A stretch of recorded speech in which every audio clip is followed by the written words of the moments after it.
Ay, sinalang ko na yung ano mga karo, yung isdang ano yan mga karo, yung tawag dyan, salmon.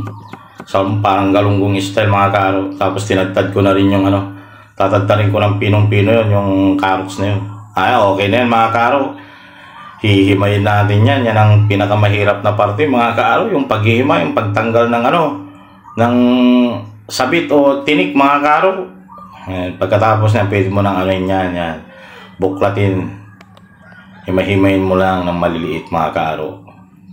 Tapos yung ano, celery mga karo. Ang tawag dyan, nakalimutan ko na, celery ba yan? Basta mabango yan mga karo.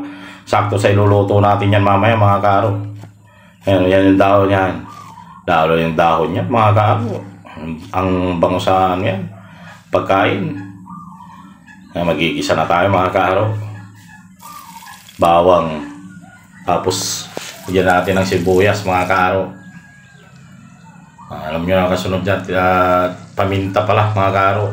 Sasunod natin dyan yung ano, ayan, yung dahon mamaya nun, pag malapit na maluto mga karo. Ayan, nilagay ko na yung isda.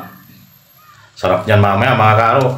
Kahit ano, pwede nyo gawing pang tinda, pang negosyo, o pang handa sa birthdayan. Pwede nyo rin pang ulam mga karo. Carrots. Basta kayo na bahala mga karo. Hindi kayo mapapaya pag gumawa kayo ng ganito. Asin tsaka yung ano, Knorr cubes. Bitchin.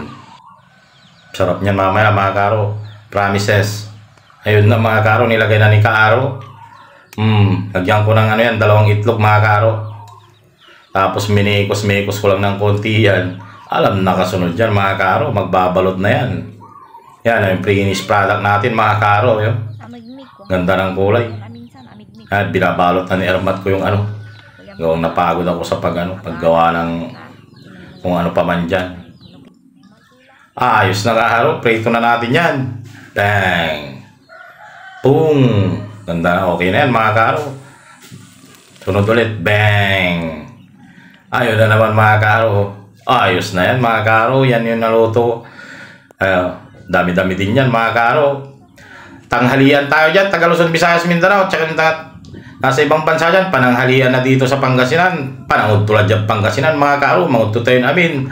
Shout out to Pamilya Mercado from na taga David. Shout out kay Macnil, Alan J, Tulits Naris, tsaka kay Jeric. Maraming salamat.